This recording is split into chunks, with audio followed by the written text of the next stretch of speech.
आपल्याच लोकांना आपली सेवा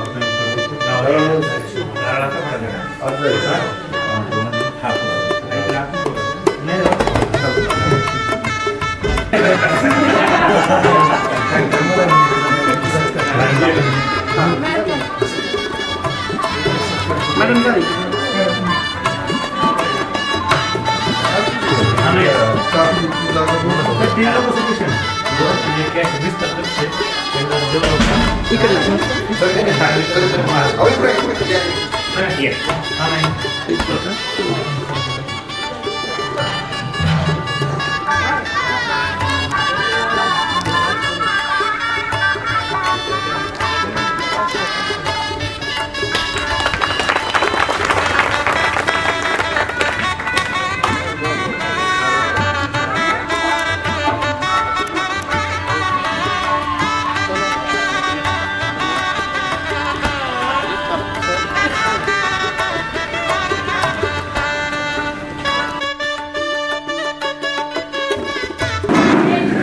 आदरणीय डॉक्टर आमटे साहेब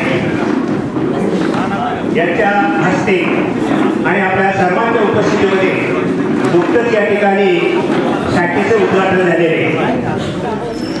आपण आपल्या निलगिरी मेहरवाडी शेळके पिंपळगाव आणि महाराजी या परिसराच्या दृष्टीने आपण मेंदुरी या गावामध्ये आज आपण दुर्गंगा पतसंस्थेची 10वी शाखा या ठिकाणी आपण सुरू केलेली आहे. या शाखेचं उद्घाटन आपण नुकतंच आपल्या सर्वांच्या उपस्थितीमध्ये या ठिकाणी झालेले. या आजूबाजूला जी काही मंडळी असेल त्या सर्वांना विनंती आहे का कृपा करून आपण स्टेजवरती स्थानापन्न व्हायचे. जी बाहेरची मंडळी ग्राउंडवरती त्यांना विनंती आहे कक्षाच्या कार्यक्रमाचे अध्यक्षस्थान जनलक्ष्मी पतसंस्थेचे चेअरमन आमचे मार्गदर्शक भाऊ पाटील यांना यांनी स्वीकारावे ही त्यांना नम्र सास्कर साहेब. आणि या संस्थेची मुहूर्तमेढ छोटेखानी रूपांतर होता होता आज या ठिकाणी अत्यंत वटवृक्षामध्ये या संस्थेचं खऱ्या अर्थाने रूपांतर होते. ही संस्था खऱ्या अर्थाने तालुक्यात आपण अनेक वेळा म्हणतो ज्यावेळेस आपली सर्व दारं बंद होतात कर्जाची त्यावेळेस शेवटचा आपल्याला माणूस जर कुठे येत असेल तो पतसंस्थेच्या दारामध्ये येतो. आणि या पतसंस्थेच्या माध्यमातून अनेक लोकांचे खऱ्या अर्थानं आसऱ्याचे प्रपंच फुललेले आहेत.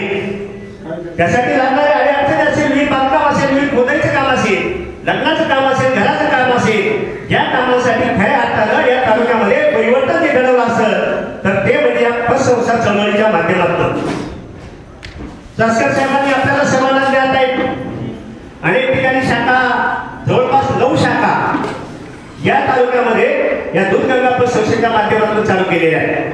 आणि शेवटचे विस्तार कक्ष म्हणून त्यांना या पूर्वीच खरं अनेक वेळा वाटायचं की आपल्या गावामध्ये एक छोटीशी शाखा आपण काढावा, परंतु त्यांचं ते स्वप्न जे अपुरं राहिलं ते सध्याचे जे कार्यरत असणारं संचालक मंडळ आहे या संचालक मंडळाला आणि या दूधगंगा पतसंस्थेचे सध्या विद्यमान असणाऱ्या चेअरमनी आणि आपल्या तालुक्याचे फेडरेशनचे अध्यक्ष यांच्या मार्गदर्शनाखाली खऱ्या अर्थानं आज मेंदुरी कक्ष या ठिकाणी खऱ्या अर्थानं आपण सुरू केलेले आहे. निश्चितपणे या कक्षाचा या परिसरामध्ये असणारा जे पॉकेट आहे मेंदुरी असेल, बैरवाडी असेल, शेळकेर असेल, पिंपळगाव असेल, महाराजी असेल, निश्चित या सर्व ग्रामस्थांना आणि या संस्थेच्या सभासदांना आणि या संस्थेवर प्रेम करणाऱ्या हितचिंतकांना मी सर्वांच्या वतीनं एक अग्राह्य विनंती करतो का निश्चितपणे आपल्याला जी काही सेवा मिळणार आहे ती चांगल्या प्रकारे उत्तम सेवा या संस्थेच्या माध्यमातून मिळेल. कारण या संस्थेच्या जवळपास ठेवीचा जर आपण विचार जर केला तर जवळपास 72 कोटीपर्यंत ठेवी आणि जवळपास 11.5 ते 12 कोटी गोल्डवर नफ्यामध्ये असलेली ही संस्था अशा स्वरूपाची खऱ्या अर्थाने ही संस्था या तालुक्यामध्ये चांगल्या स्वरूपामध्ये चालू आहे. निश्चितपणे आपल्या सर्वांच्या या संस्थेसाठी हातभार लावा, चांगल्या प्रकारच्या ठेवी ठेवा, ठेवीला चांगल्या प्रकारचा व्याजदर दिला जातो. ज्येष्ठ नागरिक असेल, महिला असेल यांना 9.5% ठेवीवरती व्याजदर दिला जातो. गोल्ड लोन चांगल्या प्रकारे होते. गोल्ड लोन सखी जी योजना आहे त्या योजनेकडे सुद्धा ही संस्था वाटचाल करते. असा एकूण या संस्थेचा थोडक्यात मी एक आपल्या समोर एक वृत्तांत मांडलेला आहे आणि या संस्थेसाठी निश्चित आपण सर्वांनी योगदान करावं अशी या संस्थेच्या वतीनं आणि सर्व संचालक मंडळाच्या वतीनं आणि या मान्यवरांच्या वतीनं आपल्या सर्वांना एक आग्रहाची विनंती करतो का आपण एवढी मोठी संस्था आपल्या तालुक्यात चालवत आहोत, तिचं मूळ कुठेतरी आपल्या मातृभूमीत असायला पाहिजे। याचा विचार आम्ही 4-5 महिन्यापूर्वी आम्ही सर्व संचालकांनी केला होता। तो केल्यानंतर आमचा विचार होता की खूप बऱ्याच ठिकाणी जागाचा शोध घेतला आम्ही इथे, पण आम्हाला जागा भेटायला उशीर झाला आणि ती संस्था चालू करायला 5-6 महिने उशीर झाला आम्हाला।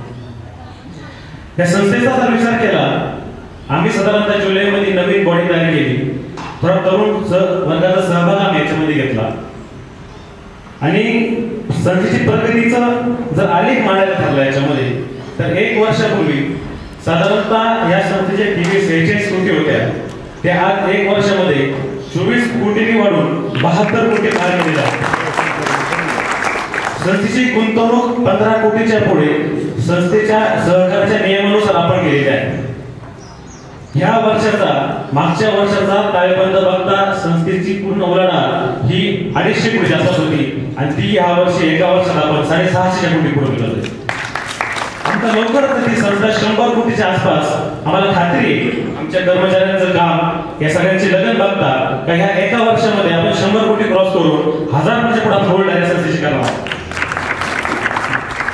मी जेव्हा या क्षेत्रात आलो, खरं सहकार क्षेत्राचं महत्व आपल्या सगळ्या जीवनामध्ये किती आहे हे मला या क्षेत्रात आल्यावर कळलं। त्याच्या वेळेस मी शाखेवरती गेलो, शिरवेलमध्ये गेलो होतो, तर सावकर शाहीचे किती त्रास त्या लोकांना होत होता आधी ते त्या लोकांनी आम्हाला सांगितलं। आणि मग या संस्था जेव्हा किती फिरला आपण खिरविलेमध्ये संस्था एकमेव संस्था आहे दुधनगाव संस्था खिरविलेमध्ये एवढ्या बाजूला जाऊन चालू करणार, ते खूप सामान्य माणसं, पण संस्थेचा उद्भव ते एवढा घेतात साहित्यात आमच्या 3 कोटीच्या ठेवी आहे आणि 2 कोटी 25 लाख सोनदार, 5000 2000 गरजा एवढे सोनदार लोक करतात आणि त्याच्या गरजा लागतात एवढ्या संस्थेचा उद्भव तिथं होतो। तिथे एक वीट भट्टीवाले आपले, त्यांचं म्हणणं आहे साहेबांनी मला 10,000 रुपये कर्ज दिलं, त्याच्यावरती माझी वीट भट्टी ती याच्यामुळे ह्या संस्थेचा उपयोग त्याला होतो। हा सगळा तुमच्या कष्टाचा पैसा आहे। भावनिक व्यावहारिक आपण याच्या भावनिक न राहता ना व्यावहारिक राहायला पाहिजे। मागे गायकर साहेबांच्या जनलक्ष्मीची विस्तार चर्चेच्या वेळेस आमचं बोलणं झालं का इथून पुढे संस्था चालवायच्या असतील तर तुम्हाला नाही म्हणायला शिकावं लागेल। आले कर्ज मागायला आपण दिलं, आले रिपीट मागायला आपण दिलं, असं न बघता थोडं आपण कडकपणा धरून नाही म्हणायला याच्यामध्ये शिकवलं गेलं पाहिजे, कारण हे सगळं कष्टाची गुंतवणूक आहे। तुम्ही 1-1 रुपया गोळा करून येतात त्याची जबाबदारी ही सगळी आमच्यावर असते आणि ती नित्यनेम पाळता आली पाहिजे, आपण त्या हिशोबाने वागलं पाहिजे, तो विश्वास टिकला पाहिजे। आणि ह्या गोष्टी आज जर तुम्ही संस्थेमध्ये बघितलं, मी मागे पण आमदार साहेब असताना आमचा विषय झाला होता त्या तरुण वर्गात सहभाग खूप कमी दिसतो आम्हाला याच्यामध्ये।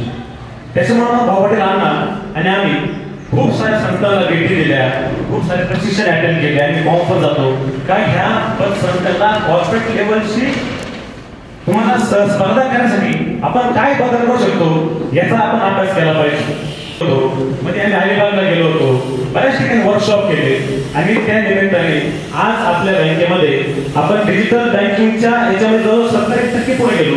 आज आपल्या दुर्गमच्या बँकेचं किंवा आपल्या बऱ्याच संस्थेच्या बँकेचं स्वतःचा मोबाईल ऍप आहे जे बाकीच्या तुम्हाला प्रायव्हेट बँक प्रोव्हाइड करतात, ते आज आपण वापरतो। तुम्ही घरून तुमची वापरू शकता, तुम्हाला बँकेत येण्याची शक्यतो गरज पडत नाही। ही सुविधा आम्ही उपलब्ध करायला तुम्हाला प्रयत्न करून देतो। जे काही सेवा सुविधा आपण देऊ शकतो, आज अकोला तालुक्याच्या आपल्या शहर शाखेमध्ये आपलं 168 लॉकरचं एक सुरक्षित आणि अत्याधुनिक लॉकर सुविधा आपण उपलब्ध करून दिलेली आहे। शक्यतो आमचा प्रयत्न तोच आहे की बँक तुमच्या दारात आली पाहिजे। तुम्ही HDFC बँक बघता, ICICI बँक बघता, ह्या बँकांचे सगळे जे व्यवहार होतात हे तुमच्या दारात होतात, तुम्ही सगळे करून करतात, आम्ही लोक सगळे व्यवहार करतो आणि त्याचा प्रयत्न करतो का आपण अजून विस्तार किती करता येईल आणि अजून नवीन नवीन गोष्टी याच्यामध्ये इंट्रोड्यूस करून मला समोर आणण्याचा प्रयत्न करतो।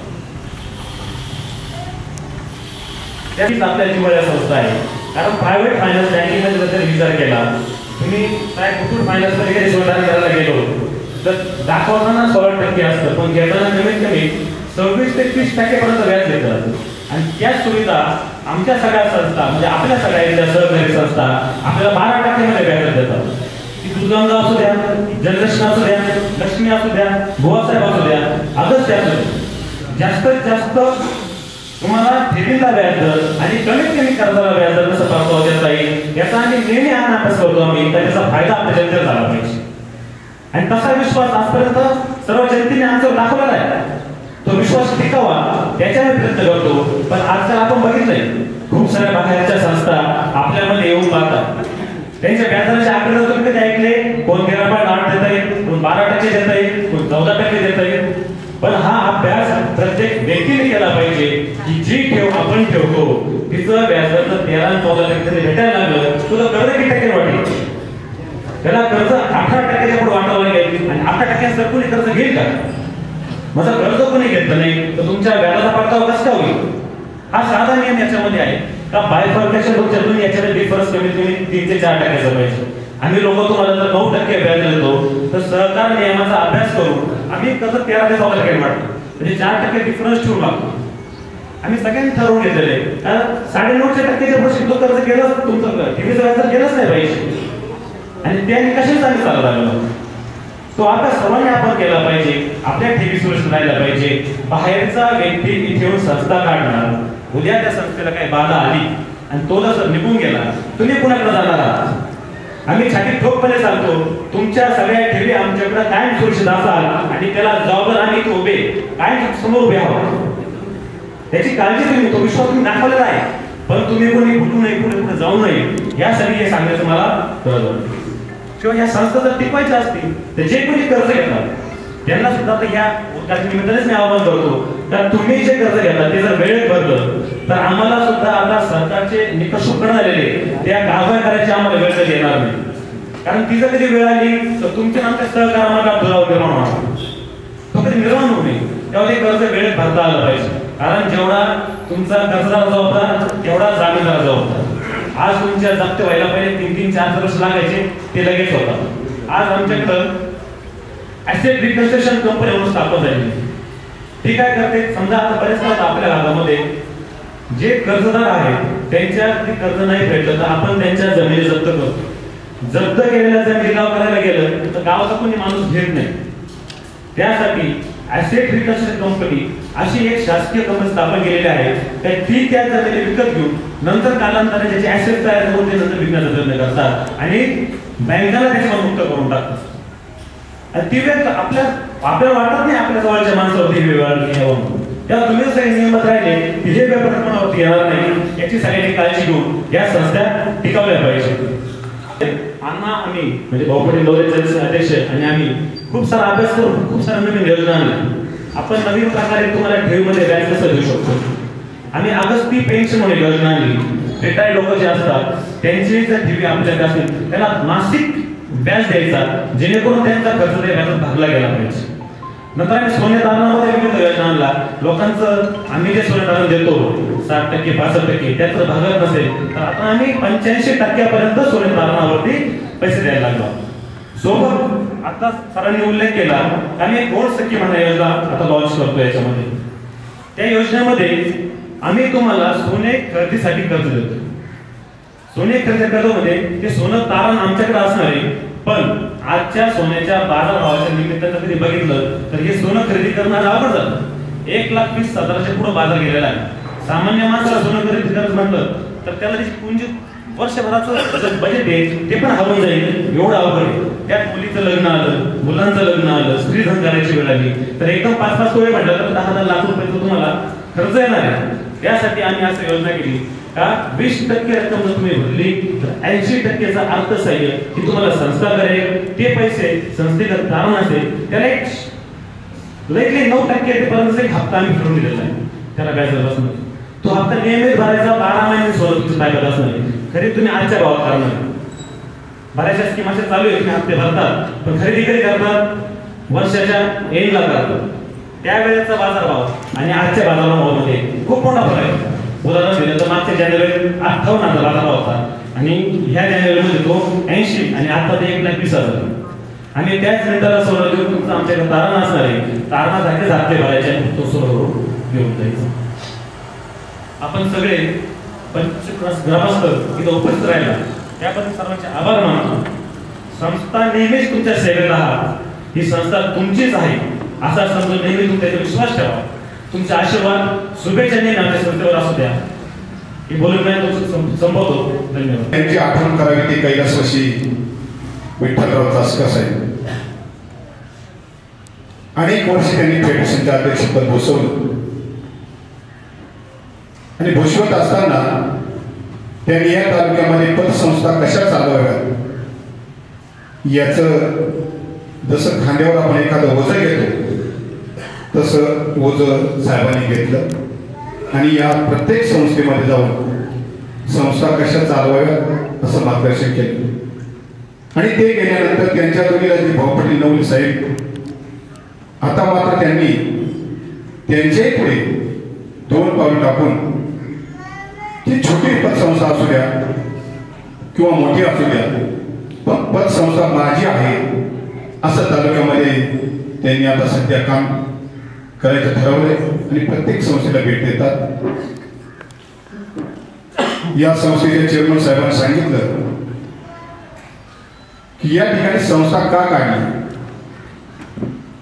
संस्था काढण्याचा का उद्देश काय, तर कैलासवासी विठ्ठलराव चासकर यांचं स्वप्न जरी असलं तरी पण हे छोटंसं वृक्ष मोठं होईल अशी निश्चित मला माझ्यासारख्याला खात्री वाटते. कारण मेंदुरी, शेरखेड, बैरवाडी, माळादेव आणि उंचकडं या 4 गावांचा जरी व्यवहार या ठिकाणी आला तरी पण ही संस्था छोटं लोक मोठं होण्याला काही अडचण येणार नाही. डॉक्टर साहेब म्हणजे आमदार साहेब पतसंस्था चालवणे म्हणजे थकबाकीदारांची गोळे खाणे हा एक या संस्थेला कलंक लागलेला आहे. आणि म्हणून याच्यासाठी तुम्ही हा प्रस्ताव विधिमंडळात मांडून संस्थेला खऱ्या अर्थानं संरक्षण कसं मिळेल.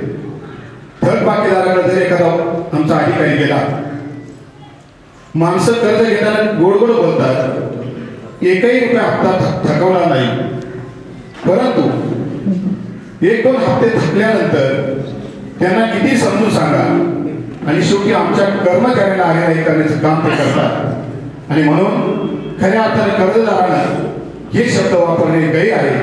कोणत्याही कर्जदारांना असं करू नये असं माझ्यासारख्याला वाटतं.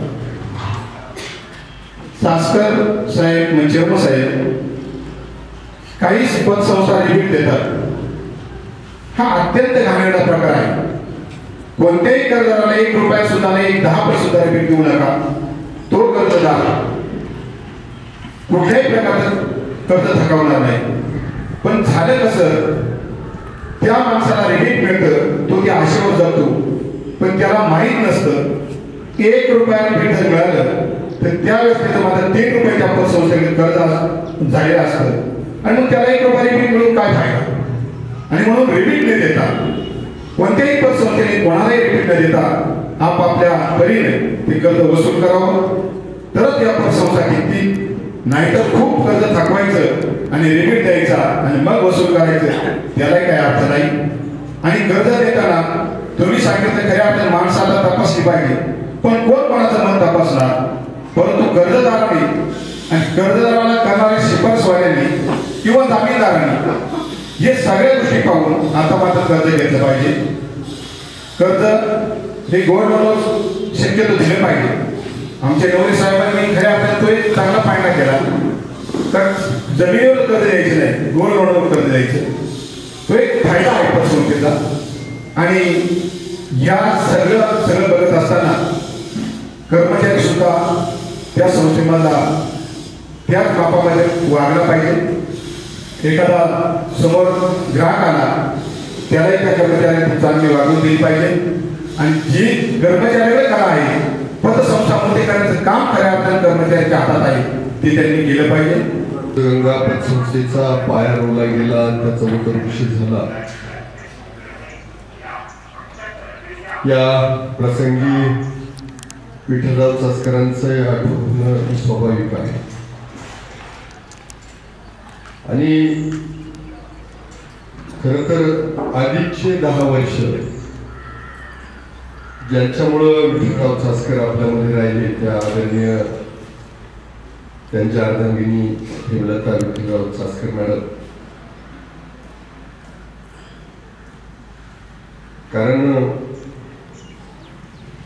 विठ्ठलराव चासकर साहेबांचं आयुष्य वाढलं आणि त्यामुळं माझ्यासारख्याचा संपर्क त्या काळामध्ये त्यांच्याशी येऊ शकला. आज या कार्यक्रमाला आवर्जून उपस्थित असणारे भाऊ पाटील नवले, अकोले तालुका पतसंस्था फेडरेशनचे अध्यक्ष आहेत, आमचे सन्मित्र डॉक्टर सतीशजी चासकर, त्याचबरोबर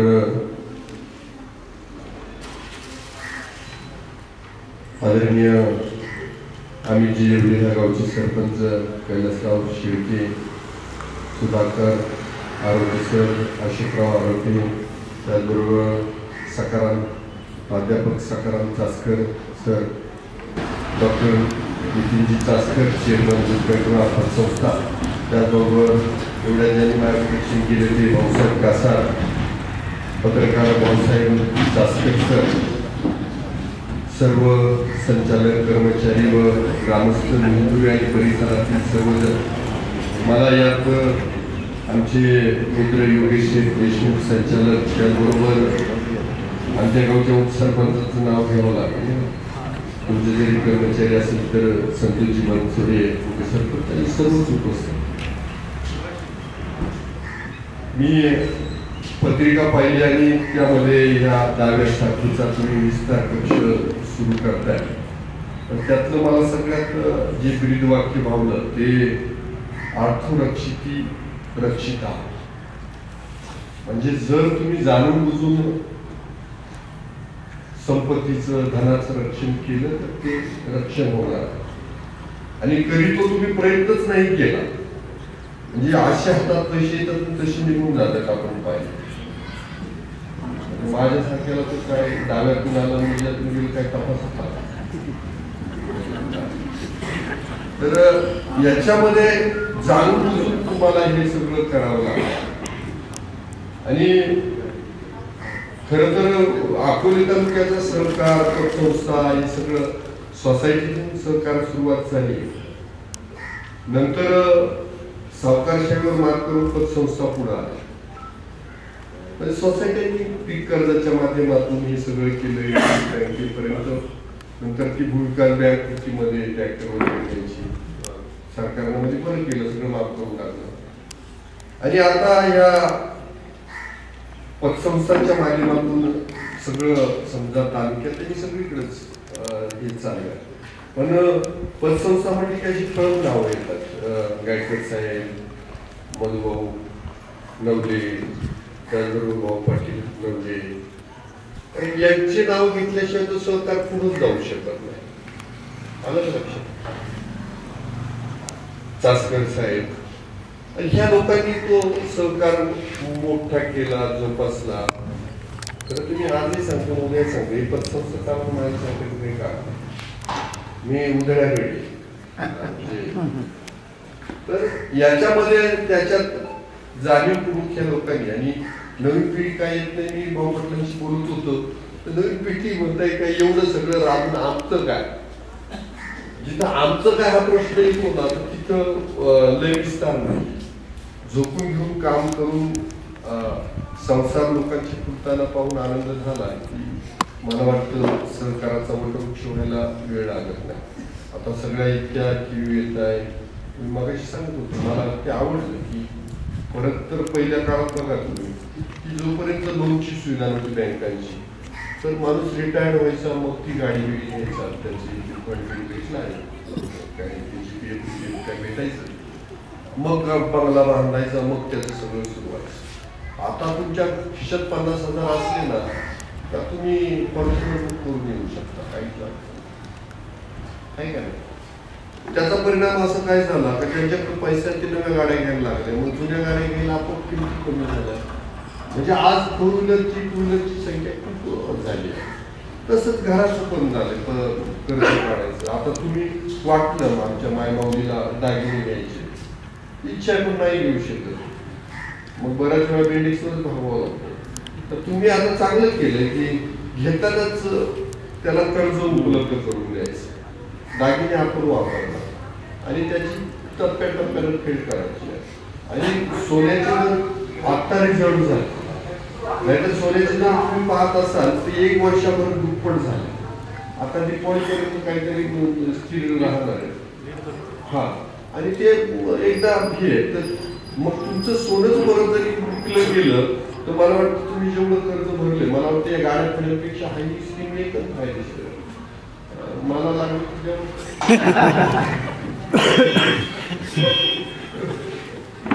काय तर माझं काहीतरी खायला पाहायला पाहिजे. तर असं सगळं सुंदर तुम्ही नेटवर्क उभं केलं. खरं तर अध्यक्ष साहेबांची भाषण मी त्या दिवशी ऐकलं, आजही ऐकायला मला आवडलं असतं. तर आपल्याला माहीत असं म्हणून लोणीला अमित शहा, त्याचबरोबर आदरणीय देवेंद्रजी फडणवीस, अजितदादा आणि एकनाथजी शिंदे साहेब आले. आणि मी नाही गेलो तर त्याची बातमी होती, काय उचला का कुठला आहे की नाही, त्यामुळे 12पर्यंत पोहोचायचं, त्यामुळं जावं लागणार आहे. परत एकदा या 10व्या शाखेसाठी तुम्हाला शुभेच्छा. मला आनंद वाटला. खिरविड्यात शाखा एवढ्या इंटिरियरला, म्हणजे तुम्ही खरं तर खिरविड्यात शाखा चालवणे काही सोपं नाही. मामाने चालवली म्हणून तर तिथे गेलो, सभेला गेलो आम्ही, सकाळी गेलो तरी डोके खायला म्हणजे आता सुधारण्यास तुम्हाला काही नाही. 5-50 तर दारू घेऊन जावं, म्हणजे ज्याचा कटाळा त्याचाच मानवा. हे मग तुमचं दिव्य आहे आणि अशी चांगली माणसं त्यामुळे. आणि मला तुमचे कर्मचारी पण बरेच जण असे राजकीय क्षेत्रात एस्टॅब्लिश म्हणजे तुम्ही हुशार आहे, त्याच्यामुळे मग कर्ज वाटप हे सगळं आणि सगळं आमच्या मायमाऊलीला तुम्ही रोजगार निर्माण करून दिलाय. तर मला वाटतंय सहकार खऱ्या अर्थानं, सहकार म्हणजे सगळ्यांना कवेश घेऊन चालणं. सहकारामध्ये एकट्याची वाटचाल नसते, सगळ्यांना घेऊन चालायचं असतं आणि ते तुम्ही सगळेजण करताय. म्हणजे गंगा संस्था करते, जनलक्ष्मी करते, अजून बाकीच्या ज्या काय आहेत त्या सगळ्या आम्ही संस्था करते. आणि दुसरं मी प्रामाणिकपणाने सांगतो की कुठलीही पतसंस्था माझं कर्ज घ्या म्हणून दारात येत, कर्ज घेणं ही आपली गरज असते. आपण जातो, आपण कर्ज घेतो, पण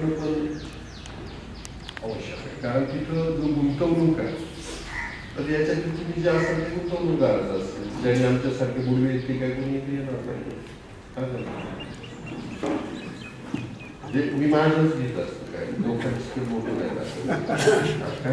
लोकांना मोठं लागलं की अडचण येतो. तर ती लोकांनी दिलं पाहिजे, कारण त्या शेतकऱ्यांचं करता आलं पाहिजे. एखादी पतसंस्था बुडली, तुमचा चूक कारभार आहे, त्यामुळे तो काही अडचणीचा विषय नाही. आणि त्यामुळे तुम्हाला पतसंस्था चालवायच्या म्हणजे तुम्ही जिल्हा परिषद पंचायत समितीचा काही विचार करायचा नाही.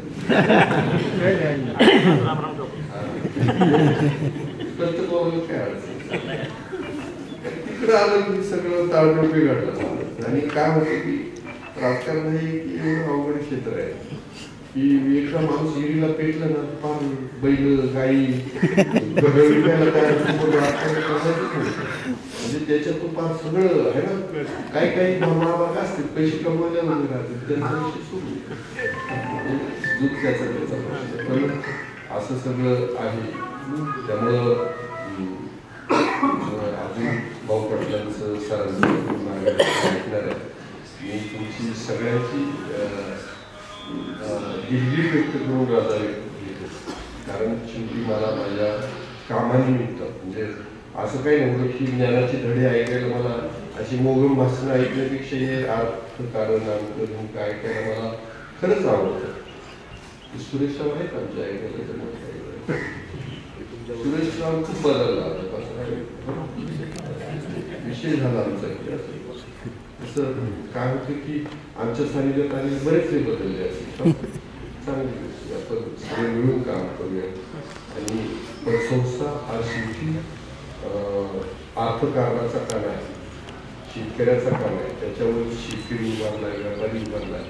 त्यामुळे तुमच्या सगळ्यांच्या कार्याला शुभेच्छा देतो. तुमच्या दालना शाखेची आम्ही वाट पाहतो की 100 शाखा कशा होती, गावागावात कशी शाखा होणार, त्यासाठी तुम्हाला शुभेच्छा देतो. मी थांबतो. जय हिंद. धन्यवाद आमदार साहेब, आपण या कार्यक्रमासाठी आलात आणि वेळात वेळ काढून आपण या संस्थेला शुभेच्छा दिल्या. त्याबद्दल सर्व उपस्थितांच्या वतीनं मी आपलं अंतःकरणपूर्वक आपलं आभार व्यक्त करतो. तुम्ही आमच्यासारखं सगळे तर चांगलं होईल. खरंच हा विषय तसा फार अवघड आहे. तरी पण आजचे या पतसंस्थेच्या दूधगंगा पतसंस्थेच्या 10व्या शाखेचे उद्घाटक माननीय आमदार साहेब किरणजी लांबे, या आजच्या सभेचे अध्यक्ष, माझे विद्यार्थी जे शिक्षणात भाग राहिले पण अर्थकारणात अग्रेसर झाले ते भाऊ पाटीलजी नवले, आमचे या पतसंस्थेचे अध्यक्ष नितीन चासकर, आमचे यमलताताई चासकर, कैलासराव शेळके, विठ्ठलराव नवले आणि पतसंस्थेचं कर्ज घेऊ नये. शेतकऱ्याला न पेलवणारी गोष्ट आहे. याचं कारण असं आहे की तुम्ही 12-13% जर कर्ज घेतलं तर तुम्हाला नफा त्याच्यात कमीत कमी 18-20% तरी झाला पाहिजे. तुम्हाला जर 18-20% जर नफा नसेल तर तुम्ही कर्जाचा परतावा किंवा परतफेड करू शकत नाही, करताच येणार नाही. आणि मग शेवटी नाईलाजास्तव तुम्हाला तुमच्या असलेली जी स्थावर मालमत्ता आहे तिला हात घातल्याशिवाय पर्याय नसतो. आणि म्हणून शेतकऱ्यांनी ठेवी ठेवा. तुमचे 2 पैसे जे येतील ना ती आर्निंग असेल तुमची, तर ती 2 पैशाची ठेव तुम्ही पतसंस्थेत ठेवा. चासकर साहेबांनी सांगितल्याप्रमाणे त्यांची ठेव आता किती 74 कोटीपर्यंत 72 कोटीपर्यंत गेली. 72 कोटीपर्यंत एकच पतसंस्थेची ठेव आहे. भाऊ पाटीलच्या पतसंस्थेची त्याच्यापेक्षा जास्त असणार आहे. आणि या बाकीच्या छोट्या मोठ्या पतसंस्था या सर्वांच्या ठेवी जर इतक्या मोठ्या प्रमाणावर असतील तर हे सर्व अकोला तालुक्याच्या समृद्धीचं लक्षण आहे. तुम्ही जरूर लक्षात घ्या. काही बाहेरच्या बँकांनी यायचा प्रयत्न केला होता की इथं चांगलं पॉकेट आहे पैसे मिळवण्याचं. काही बँका इथं आल्या होत्या. मला वाटते कोल्यांची बँक आली होती, परंतु ती काही दिवसांनी बंद झाली. सांगायचं तात्पर्य इतकं आहे की अकोला हा नगर जिल्ह्यातील जे काही समृद्ध तालुके असतील त्या समृद्ध तालुक्यांपैकी अकोला तालुका एक आहे. आणि म्हणून हे व्यापाऱ्यांसाठी तुम्ही इथं पतसंस्थांमध्ये ठेवून त्याच्या व्याजाचा चांगला तुम्ही उपयोग करू शकता. आणि ते व्यापारी जी माणसं आहेत त्यांना तुम्ही या कर्जाचा हिस्सा तुम्ही देऊ शकता की जेणेकरून तुमचाही प्रपंच चालेल आणि व्यापाऱ्यांचाही प्रपंच चालेल आणि एक सदनता सर्वांना येईल. मी सर्वांना तुम्हाला विनंती करतो, अगदी जाणीवपूर्वक सांगतो, मी तुमच्यातला एक. तुम्ही पतसंस्थेचं शेतकऱ्यांनी पुन्हा सांगतो, शेतकऱ्यांना न परवडणारी गोष्ट आहे. तुम्हाला 2 महिन्यासाठी 1 महिन्यासाठी होणाराही होतो आणि त्याचा प्रवासही सुखाचा होतो. तो पैल तीराला नक्की लागतो. तर तो भाऊ पाटीलची संगत केली. एक अतिशय कंजूस माणूस म्हणजे एक व्यवहार होता की अगदी ताऊन सुलभपूर व्यवहार करणार, असा बोगस व्यवहार तो कधीच करणार नाही. आणि अशा माणसाच्या संगतीला तो आहे याचा अर्थ तुझा प्रवास नक्कीच सुखाचा होईल, चांगला होईल. तुझी पतसंस्था नावारूपाला येईल आणि वेगवेगळी 900 रुपये हे खर्चिक नाही, ते तुमच्या पतसंस्थेमध्ये नक्कीच चांगल्या प्रकारच्या ठेवी देतील आणि तुमची पतसंस्था योग्य मार्गाने पुढे जाईल. तुम्हाला सर्वांना माझ्या मित्रांना जी पतसंस्था काढून ठेवली हिला पुढे पट्टा लागणार नाही याची दक्षता घ्या. विठ्ठलरावांचं नाव आणि फोटो कमीत कमी आम्हाला त्या पतसंस्थेमध्ये पाहायला मिळेल आणि तेवढी व्यवस्था तुम्ही करावी. आमचा मित्र निदान फोटोच्या रूपाने होईना या गावात तुम्ही जिवंत ठेवावा अशी मी तुम्हाला सदिच्छा व्यक्त करतो आणि थांबतो. जय शाखेची जवळजवळ 10वी शाखा आज आपल्या मेंदुरी गावामध्ये नितीन चासकर यांच्या चेअरमनच्या अध्यक्षतेखाली ही आज ओपन केलेली आहे. चासकर साहेबांनी एक छोटंसं वृक्ष लावलं, त्याचं हे मोठं झाडात रूपांतर झालेलं आहे. साहेबांच्या काळामध्ये साहेबांनी खूप कष्टातून हे सर्व उभं केलं आणि त्यांच्या मुलांना त्यांच्या या स्वाधीन दिलं. तसेच मुलांनी त्याचं चांगलं संगोपन करण्याची सुरुवात केली आहे. साहेबांच्या काळात काही त्रुटी ज्या राहिल्या त्या नवीन पिढीने त्या त्रुटीचं रूपांतर समजून घेऊन त्या पूर्ण त्या समजून घेऊन त्याचं चांगलं एक रूपांतर चांगल्या याच्यात केलेलं आहे. तसेच मी नितीनला एक सांगू इच्छितो की खेड्यामध्ये कुठली गोष्ट चालू करताना सर्व लोकांचा आर्थिक याच्यावर फार जबाबदारी असते. शेतकऱ्यांनी आपल्याकडे पैसे आले की त्याचा एक आर्थिक साक्षरता एक लोकांमध्ये कमतरता आहे. आर्थिक साक्षरता ज्यामध्ये एखाद्या पिकांमध्ये चांगला पैसा झाला तर लोक त्याचं लगेच विल्हेवाट्याच वर्ष लावतात, परंतु आपलं पुढचं 5 वर्ष 10 वर्ष कसे जातील त्याची आर्थिक साक्षरता लोकांमध्ये नसते. त्यामुळे लोकांमध्ये ती कर्जफेड आणि कर्ज घेणं खेड्यामध्ये कुठलाही व्यवसाय करताना तो डफरेस जातो का, त्यामध्ये तसेच पतसंस्था का कार्यरत तसेच व्यवसाय सुद्धा कार्यरत. कारण आज उधारीचं प्रमाण जर खेड्यामध्ये झालं तर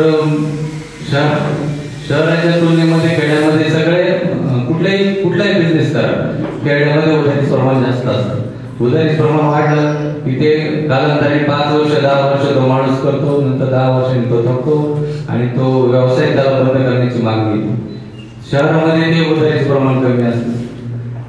याबद्दल तसंच पतसंस्थांचं देखील आज तुम्ही कर्ज देताना एखाद्याला नाही म्हणलं तरी चालणार, पण उद्या ती तो कर्ज बुडवणार या हिशोबाने तो जर घेणार असाल तर तुम्ही जे ठेवीदार आहे त्यांचा तुम्ही धोका पत्करताय असं त्याला म्हणण्यास वावगं ठरणार नाही.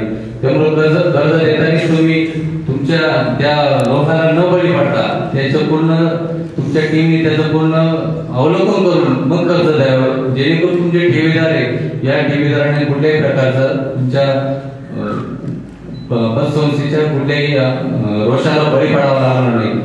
तसेच आता बचत गट भरपूर झाले. बचत गटांना कर्जाची गरज असते. तुम्ही सर्व बचत गटांना गावोगावी फिरून बचत गटांना कर्ज देऊन तसंच आणि बचत गट असे तर त्या महिला भगिनी 200-500 रुपये रोजाने जाऊन त्या अजिबात बचत गट असे कधी उडत जात नाही. तसे इतर कर्ज ते बनवणारे लोक असतात. महिलांचे बचत गट असे तर त्या स्वतः काहीतरी सक्षम करून ते बचत गट चालवत असतात. अशा बचत गटांना कर्ज देऊन तसेच नवीन तरुणांना तुम्ही जे होतकर तरुण आहे त्यांना तुम्ही कर्ज देऊन त्यांना काहीतरी छोटे छोटे व्यवसाय सुरू करण्यास मदत केली पाहिजे. तसेच माझं एक मत आहे शैक्षणिक आपण शैक्षणिक कर्ज यावर सुद्धा भर दिली पाहिजे. आज शेतकरी समाजाकडे आज पैसे आहे उद्या नाही, पण त्यांचा मुलगा 12वी सुटला आहे त्याला इंजिनिअरिंग ऍडमिशन घ्यायची पण त्याच्याकडे पैसेच नसतात. ऍटलिस्ट त्या मुलाला इंजिनिअरिंग ऍडमिशन झाली एवढं जरी तुम्हाला कन्फर्मेशन भेटलं आणि तुम्ही त्याला जर कर्ज दिलं तो भले 4 वर्ष इंजिनियर सुटला कुठेतरी कंपनीत कामाला नाही, डॉक्टर झाला तर कुठेतरी व्यवसाय चालू करेल 4 वर्ष 5 वर्ष मी होईना तो तुमचं ते कर्ज 100% भरेल. कारण तुम्ही त्याच्याकडे डिग्री आली म्हणजे पैसा येतो थोडा की होईना येतो. अशा याला तुम्ही शैक्षणिक कर्जावर थोडा भर दिला पाहिजे. कारण जे आम्ही आमच्या काळात अनुभव आहे शैक्षणिक भागामध्ये ना तुम्हाला पैसा नसला तर तुम्ही काही गोष्टींमध्ये तरतूद येत नाही. समजा आपण BMS झालो पण आम्हाला MD ऍडमिशन घ्यायला पैसेच नाही, या घरी तुम्ही छोटासा व्यवसाय चालू करा. प्लीज जर आम्हाला त्यावेळेस 1-2 लाखाची कुठून मदत झाली असती तर आम्ही MDला पण ऍडमिशन घेऊ शकलो असतो. म्हणजे हे जे आपले अनुभव आहे ते आम्ही सांगण्याचा उद्देश करतो. तुम्ही पण या गोष्टीकडे चाणक्य बुद्धीने लक्ष देऊन या गोष्टी शैक्षणिक कर्जावर थोडंसं भर दिला पाहिजे जेणेकरून मुलांमध्ये शिक्षणाची आणि खेड्यामधून शिक्षणाची एक समृद्धी होईल असं मला वाटतंय. तसेच माझ्या माझ्या परिवाराच्या तर्फे तसेच माझ्या वेगवेगळ्या ग्रामपंचायत आणि गावकऱ्यांच्या तर्फे मी या नवीन शाखेस मी शुभेच्छा देतो आणि माझे दोन शब्द थांबवतो. खरं तर तरुण तडफदार डायनॅमिक कार्यसम्राट म्हणण्यापेक्षा डायनॅमिक आमदार किरणजी लामटे ज्यांच्या उपस्थितीत हा कार्यक्रम पार पडतोय ते या गावचे सुपुत्र आणि आमच्या जवळचे डॉक्टर सतीश सासकर, या संस्थेचे चेअरमन आणि माझे सहकारी डॉक्टर नितीन सासकर, त्यांचे व्हाईस चेअरमन नाईकवाडी, कैलास मामा शेळके,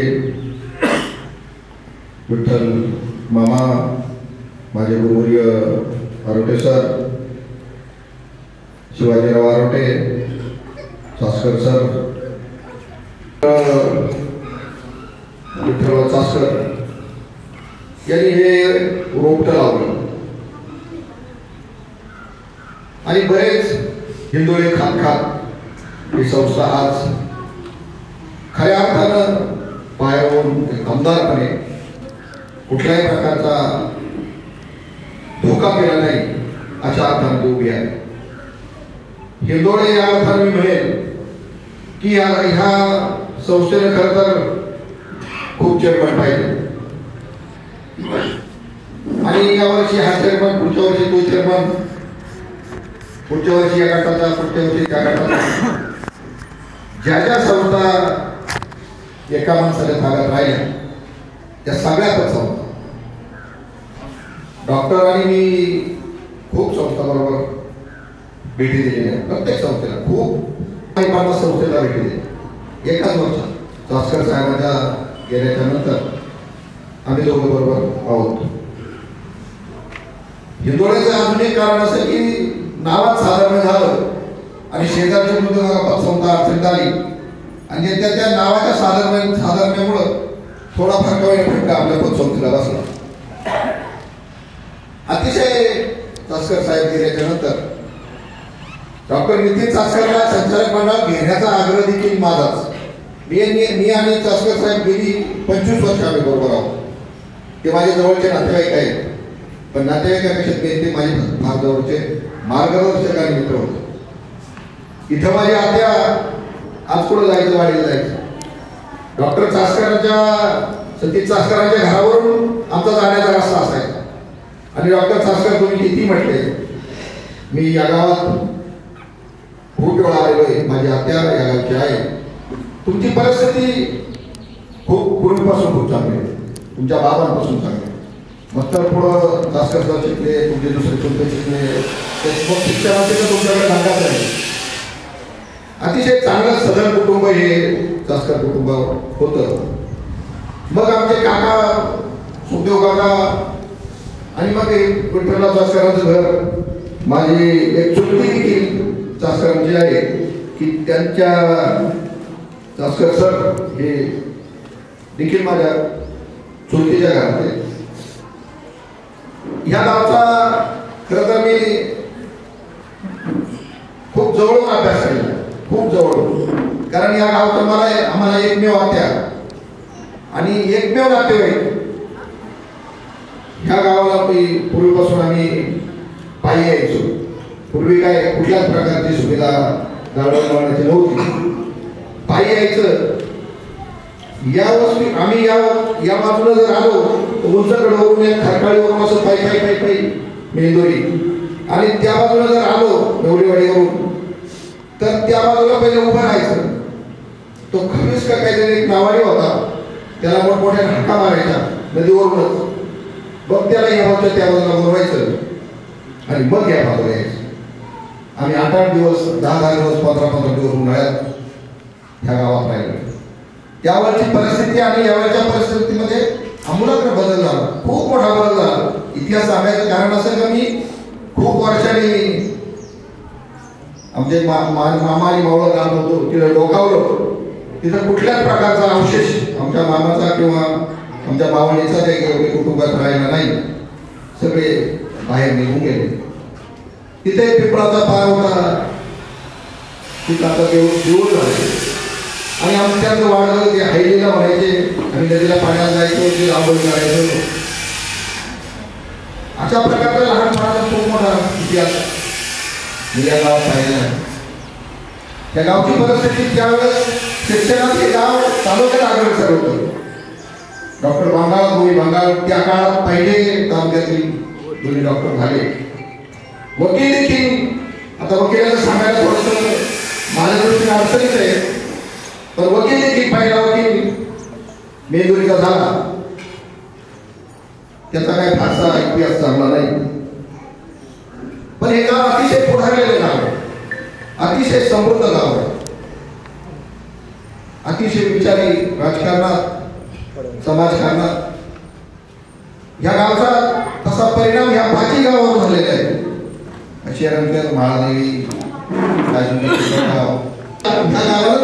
हे सगळे माणसं सांभाळले, शिकायला हे एवढं पाहिजे. पण त्या काळात सांगायला हरकत नाही, त्या काळात माणसं सांभाळून घ्यायची. आता कुणीच कोणाला सांभाळायला तयार नाही, सांभाळून घ्यायला तयार नाही. काही मदत लागली तर एकमेकाला मदत करायची. आमचे एवढे 3 कुटुंबाचे 3 मुलं आमच्याकडे अकोल्याला शिकायला होते. आज कोणत्याच भाषा कोणत्याच मामाकडे शिकायला जात नाही. मामाची परिस्थिती कशी त्याच्यापेक्षा कुणीच कोणाला कुठं पाठवता तयार नाही, कारण एकच पोरगं ते कुठं पाठवायचं असा सगळ्यांचा सवाल आहे आणि ते पाठवत नाही, कुणी सांभाळत नाही. असो ह्या जरी परिस्थितीत बदल झालेला असला तरी दुधगंगा संस्थेच्या या संस्थेच्या उद्घाटनाच्या निमित्ताने ह्या आठवणी जागृत झाल्या आणि या संस्थेची अगदी यशस्वी वाटचाल आता सध्या तरी एकदम जोरात स्पीड चालू आहे. ही गाडी आता रुळावर आलेली आहे, तिनं स्पीड पकडले. 72 कोटीच्या ठेवी आता 3-4 नंबरला ही संस्था आहे. आम्ही या संस्थेवर आमच्या संस्थे इतकंच किंबहुना की काकणभर जास्त प्रेम आम्ही या संस्थेवर करतो. त्याचं कारण आमचे मित्र विठ्ठलराव चासकर ते असताना देखील मी या संस्थेत रोजच यायचो आणि आजही तो पायंडा काय आम्ही मोडला नाही. पुढच्या काळात आम्ही बरोबरीने काम करणार आहोत. त्यावेळेस जर विठ्ठलराव चासकर अध्यक्ष होते आणि मी त्यांच्या पिसोऱ्याला धरून राहत होतो. आता उलटी क्रिया चालू झालेली. आता माझ्याबरोबर डॉक्टर चासकर पिसोऱ्याला धरून राहतात. मी कल्पना मांडतो आणि ते प्रत्यक्षात उतरवायला आम्ही त्यांना सांगतो, कारण आमचा आता बुद्ध्यांना तिथपर्यंत पोहोचत नाही. सरांनी सांगितलं शाळा मी 12वीलाच नापास शाळा सोडून दिली, पण आता या AI टेक्नॉलॉजीमध्ये आम्ही टिकणार नाही. आम्ही जुनी मंडळी सगळे जे काम करतात ते तुम्ही अकोला तालुक्यातला इतिहास जर पाहिला, जुनी मंडळी अर्थकारणात आहे ती मंडळी कोणी 8वी नापास, कोणी 10वी नापास, कोणी 11वी नापास, माझ्यासारखा 12वी नापास. अशा मंडळीच्या ताब्यात हे अर्थकारण आहे, पण पुढच्या काळात हे टिकणार नाही. तुम्ही जर नवीन पिढी याच्यात इन्व्हॉल्व केली नाही आणि नवीन पिढीच्या हातात ते जर दिलं नाही तर हे थांबून जाईल. खरं तर जसं मी डॉक्टर विचारत होते मला आमदार साहेब, ते म्हणे बाबा ही सगळी मंडळी काय येत नाही. मी म्हटलं माझा मुलगा संचालक मंडळ असेल, पण तो सुद्धा यायला तयार नाही. त्याचं म्हणणं आहे कशा करता यायचं, इथं काय आहे, माझं करिअर काय, माझं उपजीविकेचं साधन काय, मला काय, माझा व्यवसाय मला पाहू द्या, मला माझ्या व्यवसायातून मला काय अर्थकारण असेल ते समजून घेऊ द्या. तुमच्या या फुकटच्या लष्कराच्या भाकरी भाजायला त्याला स्पष्ट सांगितलं मला काय रस नाही. पण याच्यात वेगवेगळं आता डॉक्टर चासकरांचं जर बाबतीत जर सांगायचं ठरलं, चासकर साहेब इतके उच्च शिक्षित स्वतः डॉक्टर आहे, डॉक्टर ते सोडून दिली म्हणजे डॉक्टर की सोडणं भाग पडलं. त्यांनी ही डॉक्टर की हौसानं सोडली नाही. आम्ही ज्यावेळेस त्याला संचालक मंडळात आग्रहाने घेतलं आणि दुर्दैवाने चासकर साहेब गेले आणि मग आता काय तर तो आमच्या पुढे प्रश्न निर्माण झाला नाही. आम्ही डॉक्टर चासकरांच्या गळ्यात माळ घातली आणि यशस्वीपणे त्यांनी ती सांभाळली. पण हे करत असताना संस्था सावरली, संस्थेचं उत्पन्न वाढलं, संस्था सावरली, संस्थेच्या ठेवी वाढल्या, संस्थेचा व्यवहार वाढला. स्वतःच्या कुटुंबाचं आर्थिकचं काय, त्याचं गणित काय असा ज्यावेळेस समोरच्या प्रश्न आमच्या निर्माण होतो त्याच्यामुळे पाहिल्यावर कोणी नवीन पिढी यायला तयार नाही. आमच्यासारखी मंडळी आता रिटायरमेंटची म्हणून आम्ही तगधरून आहे, थोडे दिवस तगधरू. आमच्यासारखी मंडळी व्यवसाय करून व्यापार करून ते सगळं करून आता आम्ही माझ्या देखील आता 65 वय संपत आले, 66 वर्षात पदार्पण करतो. मग आम्ही आमच्या आताच्या स्टेजला रोजच फिरत असतो. आम्ही एकही दिवस आम्ही आमच्या व्यवसायात किंवा कुटुंबात वाट्याला कोणाच्याच घेत नाही. पण आता होत करून ज्यावेळेस तुम्ही या वयात जरी हे काम करत असाल तर मात्र अर्थकारणाचा मेळ बसत नाही. पण समाजकारण करताना किंवा नावाला जपताना, नावाला जपायला विठ्ठलराव भास्करांचं नाव जपण्याकरता त्यांना हे काम करणं भाग पडलं. ते बळजबरीने करायचं, मन मारून का होईना पण हे काम करतात. त्याचं कारण असं मन मारून आणि बळजबरी याच्याकरता म्हणतो मी की अर्थकारण कुठे याच्यात मेळ बसणार. आम्ही तालुक्यात ज्यावेळेस प्रत्येकाचे आवाज घेऊन बसतो त्यावेळेस नवरा बायकोची कुंडली जशी पाहावी तशी आम्ही माणूसच्या मामाने आम्ही कुंडली पाहत असतो. याला राहू एक आहे, याला पितू एक आहे, याच्यात काय ते ज्या 4 गुण असतात ते आम्ही प्रत्येक पंचवटीचा आवाज पाहत असतो, प्रत्येक पंचवटीची परिस्थिती पाहत असतो. कारण आम्ही ज्यावेळेस शास्त्रसाहेब गेल्याच्या नंतर आम्ही ज्यावेळेस पंचवटीची थोडा सांभाळ घेतली, खांद्यावर घेतली त्यावेळेस ते आम्ही आमची जबाबदारी समजतो की कुठलीच पंचवटा तालुक्यात नेहमी सांगत असतो. आमच्या फेडरेशनच्या मीटिंगमध्ये किंवा जाहीर भाषणामध्ये सांगतो की इथून पुढं एकही पंचवटा तालुक्यातली अडचणीत आम्ही देणार नाही, अडचणीत घेणार नाही. कारण मी त्याच्यावर त्याचा बारकाईने अभ्यास करत असतो, एकमेकाशी आम्ही चर्चा करत असतो. प्रत्येक संस्थेला मी आतापर्यंत कमीत कमी डॉक्टर माझ्या बरोबरच आहे, कमीत कमी एका बदकी बेलावरची संस्था सुद्धा आम्ही तिला सुद्धा भेट दिली. तिच्या अंदोबांनी सारखे आपल्याकडून राहतात कारण त्याचा सगळा वावर घागरा मोठा त्या भागात आहे. त्याचं कारण असं की आपण ज्यावेळेस नाही तर तुम्ही नेतृत्व करूच नका, काय कोणी जी आर नाही काढायला तुम्ही नेतृत्व केलंच पाहिजे, तुम्ही सांभाळत पाहिजे. तुमच्या जर ती कोणती गोष्ट सक्षमपणे जर सांभाळता येत असेल तरच सांभाळा, नाही तर सांभाळायला पुष्कळ लोक आहेत. भाऊसाहेब मामासारखे असे काही लोक आहेत की जे सांभाळू शकतात. तो काही तुमच्यावर बळजबरी नाही, पण तुमच्याकडे तुम्ही जर सांभाळू शकणार असाल सक्षमपणे त्यानिमित्तानं त्यामुळे आम्ही ही सक्षमपणे जबाबदारी सांभाळतो. तालुक्यातल्या गवारा भागातल्या दैनिक देवठाण, हिवरगाव, बेलगाव, डोंगरगाव, अकोल्या अतिशय पतसंस्था चांगल्या छोट्या छोट्या 6 कोटीची, 10 कोटीची, कोणती 4 कोटीची, कोणती 25 कोटीची, कोणती 30 कोटीची, कोणती 40 कोटीची, फार चांगल्या तालुका खेडेगावातल्या फार चांगल्या पतसंस्था, आमच्यापेक्षा चांगल्या पतसंस्था काय. कारण त्याचं कारण असं की त्याच्याकडे पैसे फक्त पण वाटायचे कोणाला, कर्जदार त्यांच्याकडे लावले नाही.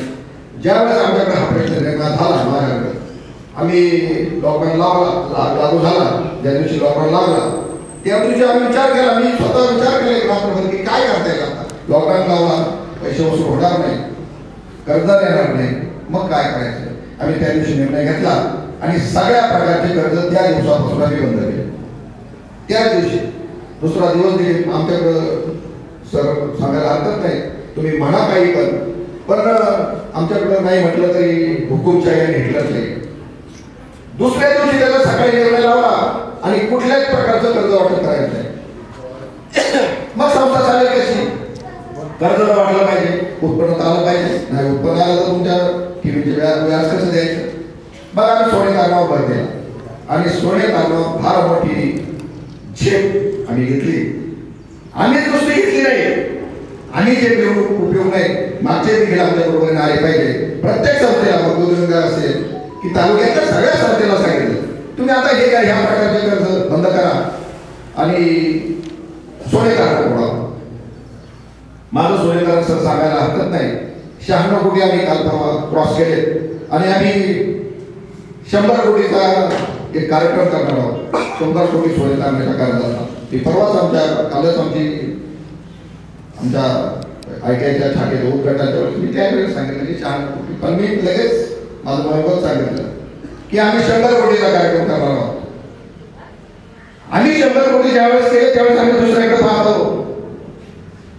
तर आमच्या काकापाड्याच्या सोने तारणाचं कर्ज 500 कोटी, आमचे बुलढाणावाले अर्बनवाले त्यांच्या सोने तारणाचं कर्ज त्यांचा 1000 कोटी. सोनेरी जसं सरांनी डॉक्टरांनी सांगितलं की आम्ही आता लॉन्च करतोय, त्यांनी 100 किलो सोनं आतापर्यंत विकलंय. आम्ही जी कल्पना मांडली त्या कल्पनेप्रमाणे 100 किलो सोनं त्यांनी आतापर्यंत विकलं होतं कल्पनापर्यंत, आणि दिवाळीच्या आत त्यांचं टार्गेट होतं अजून 100 किलो विकायचं, आणि ते विकतील. कारण बुलढाणा ही फार मोठी संस्था आहे, 15,000 कोटी रुपयाची फक्त आहे. या महाराष्ट्रात खूप लोक अभ्यासू आहेत, खूप लोक हुशार आहेत आणि दमदार आहेत. माझी 250 कोटीची संस्था आहे, डॉक्टरांची 72 कोटीची आहे. ह्या संस्था सांभाळताना आमची दमछाक होते. पण मग आम्ही विचार करतो, त्यांच्याकडे पाहतो की 15,000 कोटीची संस्था एकच माणूस आहे. आम्ही मग डॉक्टरांनी उल्लेख केला त्याच्याप्रमाणे आम्ही हिंजवडीला ते देखील आमच्याबरोबर 2 दिवस होते. अगदी निवांत गप्पा मारायचे, आमच्याशी बोलायचे, सगळ्यांशी बोलायचे. एवढा मोठा माणूस 15,000 कोटी रुपयाचा टीव्ही सांभाळणारा माणूस का निवांत असू शकतो?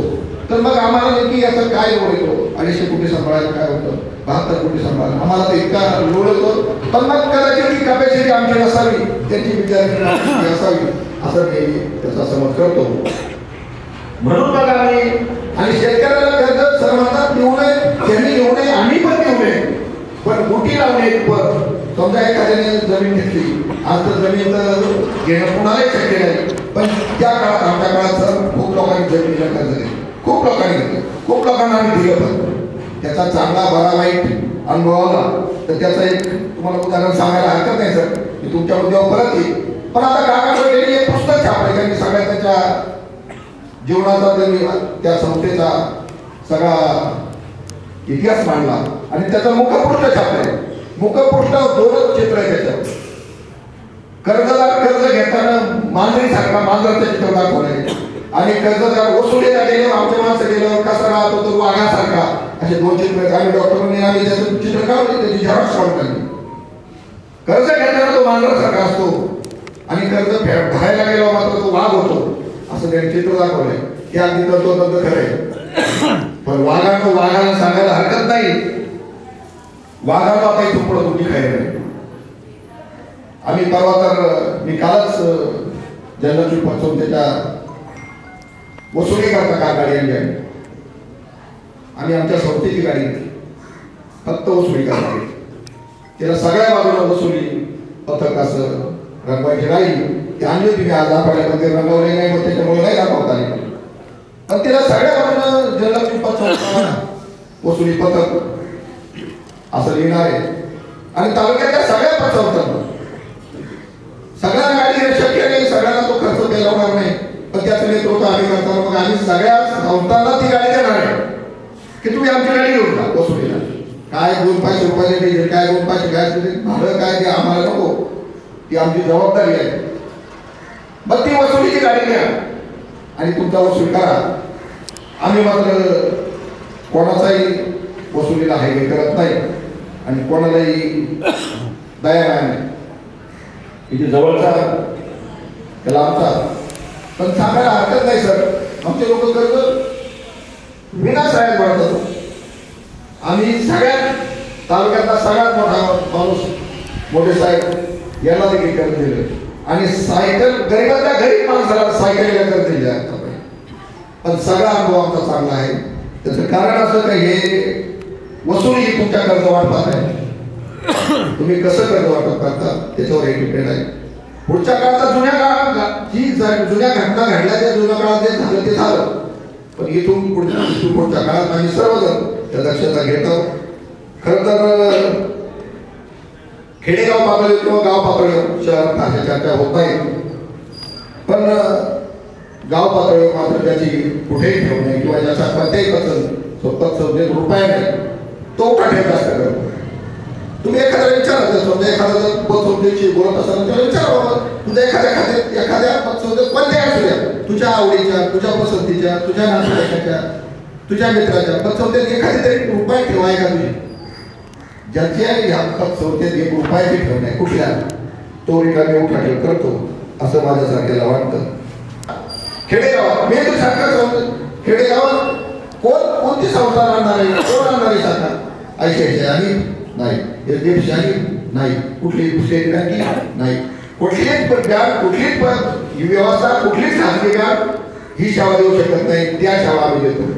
ज्या वर्गाला कुठं प्रतिनिधित्व मिळत नाही त्यांची सेवा आम्ही करतो. मग अगदी मजुरीवाल्या बाईपासून तर बागायतदारापर्यंत सगळ्या प्रकारच्या व्यवस्था, सगळ्या प्रकारच्या सोयी आम्ही त्यांना देत असतो. याचा दोन अर्थाला उपयोग असा होतो की ज्याला कर्ज पाहिजे त्याला कर्ज घेता येतं, ज्याची ठेव आहे त्याची ठेवही घेता येते. पण मग आपण सगळ्यांनी त्या गोष्टीला खरं तर फक्त एकच सूचना अशी, जसं डॉक्टरांनी उल्लेख केला, मल्टीपासून मात्र सावधान राहा. जिथं मल्टी शब्द आला तिथं सावधान राहा. कारण हे पैसे आपल्या गोरगरिबांचे फार गरीब, आणि माझ्या शाखेच्या उद्घाटनाला सांगितलं, आपले पैसे जे आहेत ना हे खेडेगावचे किंवा शहरातले असो कुठले असो, हे पोटाला चिमटा घेऊन पैसे राहिलेले, मजा मारून हे पैसे कोणाचेच राहिले नाही. तुमच्या आमच्या सरकारचे कोणाचेच पैसे मजा मारून नाही राहिले, हे पोटाला चिमटा घेऊन कष्टाचे पैसे, हे पैसे सांभाळण्याची जबाबदारी आपली आहे, आमची सगळ्यांची आहे. पण माहितीपासून सावधान राहा. आणि रिबेटचा जसं सांगितला, रिबेटचा विषय हा खरं तर भाऊसाहेब मामाने सांगितला. पण आता काय झालं मामा, या जुन्या गोष्टी होऊन गेलेल्या आहेत. ज्याला 2000 कर्ज दिलं होतं त्या काळात, 25 वर्षापूर्वी, 30 वर्षापूर्वी, त्याचे 3-3, 4-4 लाख रुपये झाले. आणि 2000 रुपयाचा माणूस 3-4 लाख रुपये भरू शकतो का? नाही भरू शकतो, भरणारच नाही. तर मग त्यावेळेस निर्णय आम्हाला 19-20 घ्यावा लागतो. तो आम्ही घेतो. खरं तर तो निर्णय घेताना आम्हाला सगळ्यांना वाईटही वाटतं, पण कधी कधी प्रसंग इतका असा बाका येतो की आपल्याला तो निर्णय घेण्यापेक्षा दुसरं सोल्युशन राहत नाही. मी माझंच उदाहरण सांगतोय. मी तसा बचेंद्र मामाच्या नंतर, बचेंद्र मामाच्या पुढे कोणाचाच नंबर नाही, पण बचेंद्र मामाच्या नंतर मी तसा या व्यवहाराला कडक माणूस आहे. पण उदाहरण कसे असतं मी तुम्हाला सांगतो, कारण शेवटी आम्ही देखील माणसंच आहोत ना. आमच्याकडे एक चितळगडाचे कर्ज होतं आणि त्या तो कर्ज पारला. त्याला 2 बायका, एक मुलगा, तो पण थोडा मतिमंद, आणि रामारी धरणाचं आवाज ते घेऊन आले आणि मग मला बोलवलं. मी गेलो. ती जेव्हा व्यवस्था ते चित्र मी पाहिलं तर मला ते बरं वाटलं नाही. मग मी त्या आवाजाने सांगितलं, तुम्हाला जेवढे पैसे वाटतात तेवढे भरा. तुम्ही कितीही कमी भरले, म्हणजे कदाचित मुद्दारापेक्षाही कमी जरी भरले तर मी ते स्वीकारेन असं सांगून मी निघून आलो. आणि त्यांनी किती पैसे भरले, काय भरले, परत त्या विषयावर चर्चा केली नाही, कोणाला सांगितलं पण नाही. पण ती सहन करण्याची क्षमता आपल्याला आहे. कारण माझ्याकडं 26.5 कोटी रुपये आमच्या एनपीची तरतूद आहे. 33 कोटी रुपये माझ्या आहेत. मी गेल्या वर्षी 2500 कोटी रुपयाचा 2500 कोटी रुपयाचा टर्नओव्हर केला. हे सक्षम होण्याचा आम्ही जे याची कारणं देखील आहेत की आम्ही जो अभ्यास करतो, जे फिरतो, पण फिरता फिरता आमच्या प्रपंचापासून किंवा आमच्या व्यवसायापासून थोडं दुर्लक्ष होतं. पुढच्या काळात मी आणि डॉक्टर चासकर आम्ही आपल्या सगळ्यांचे खरं तर कोणाचाही एकाही रुपया अडचण येणार नाही, कोणत्याही संस्थेचा येणार नाही अशी आम्ही अकोले तालुका समजा पेडच्या वतीनं आपल्या सगळ्यांना आश्वासन देतो. आपण दोन अर्थ आपल्याकडे मामा असतात. हे माझ्या मावळीचं आणि माझ्या मामाचं गाव आहे. अतिशय प्रेम, अतिशय जिव्हाळा या गावावर आहे. सगळी मंडळी खरं तर आमच्या वयाची, आमच्या काळातली मंडळी फार थोडी राहिली, बाकीचे काही निघून गेले. ही नवीन मंडळी मात्र परिचय होत नाही, होणारही नाही, कारण तो पिढीचा गॅप आहे. या संस्थेला मी शुभेच्छा देणार नाही, पण मी माझ्या बरोबरीने या संस्थेला घेऊन जाईल. कदाचित आता मी एक बैल म्हातारा झाला, एक बैल तरुण आहे, कदाचित हा मागचा बैल पुढे जाऊ शकतो असं मी सगळ्यांना आपल्या सर्वांच्या वतीनं आश्वासन करतो आणि ही संस्था माझीच आहे, ही संस्थाही अडचणीत येणार नाही असं आपल्या सगळ्यांना नम्रपणे सांगतो. आणि डॉक्टर माझ्यापेक्षा कामाला फार तरबेज आहे आणि फार स्पीड आहे त्यांच्या कामाला, कारण हा वयाचा फरक आहे. आता मला थोडं 65व्या वर्षी मी म्हणलं पळा, तुम्ही किती म्हटले पळा तर शक्य नाही, पण डॉक्टर पळू शकतात, डॉक्टर पळतात, डॉक्टर पळतील. कोणत्या गोळ्यावर माणूस पैसे लावतो, कोणत्या गोळ्यावर माणूस पैसे लावतो, हे म्हाताऱ्या गोळ्यावर कोण पैसे लावतो, तर डॉक्टरच्या ह्या पळत्या गोळ्यावर लोकांनी पैसे लावावेत, या समाजाला लावावेत अशी अपेक्षा व्यक्त करतो. आपल्या सर्वांच्या मनापासून ग्रामस्थांचे खऱ्या अर्थानं मेंदोरी आणि बेळवाडी, पूर्वी बेळवाडी नाव होतं फक्त वाडी होतं, वाडीच्या आणि मेंदूरच्या गावच्या सगळ्या गावकऱ्यांचे मी मनापासून, कारण या गावात मी खाल्लंय, फिरलंय, मारलोय, खेळलोय. आमचे मैत्री कैलास मामा फरगडे आणि आमच्या मामाचं घर एकाच गल्लीला, खूप मंडळी आमच्या वर्गात होती. खरं तर इतिहास सांगत बसलो तर दिवसही पूर्ण नाही, तुम्ही मंडळी या ठिकाणी उपस्थित झाला आणि सर्वात खऱ्या अर्थाने या कार्यक्रमाची चांगल्या प्रकारे शोभा वाढवली, त्याबद्दल खऱ्या अर्थानं पुन्हा एकदा मी या दुर्गम कापूर संस्थेच्या वतीने आपलं मनापासून अंतःकरणपूर्वक स्वागत करतो. आणि या कार्यक्रमातील शेवटचा कार्यक्रम म्हणून या मेंदोरी शाखेच्या उद्घाटन प्रसंगी या उद्घाटन समारंभास अकोले तालुक्याचे तळपदार आमदार डॉक्टर किरण लांबे साहेब, तसेच तासकर डॉक्टर भाऊ पाटील नवले, आमचे चेअरमन साहेब, आरोटे साहेब, त्यानंतर अवली साहेब, या सर्वांचे एक मुलाचे मार्गदर्शन व उपस्थिती लाभली. याबद्दल संस्थेच्या वतीने मी या सर्वांचे व उपस्थितांचे आभार व्यक्त करतो. या सोहळ्याला मार्गदर्शन व या मान्यवरांचे मार्गदर्शन मिळाल्यामुळे हा कार्यक्रम अधिक यशस्वी व अविस्मरणीय ठरला आहे. तसेच कार्यक्रमाच्या यशस्वी आयोजनासाठी मी संस्थेचे पदाधिकारी, कर्मचारी तसेच स्थानिकांचे जे परिश्रम व जी मदत लाभली त्याबद्दल ते खरंच कौतुकास्पद आहे. तसेच आपला मौल्यवान वेळ देऊन इथे उपस्थित राहिलेल्या ग्रामस्थांचे विशेष आभार. आपल्या सहकार्यामुळे संस्थेची वाटचाल अधिक दृढ आणि परिणामकारक होईल याची आम्हाला खात्री आहे. व जसे अण्णा म्हटले तसे या ग्रामीण भागात आम्ही आमचं विस्तार दर्शन सुरू करतोय, याबाबत आम्हाला नक्कीच अभिमान आहे. धन्यवाद. आपले सर्वांचे पुनश्च एकदा आभार.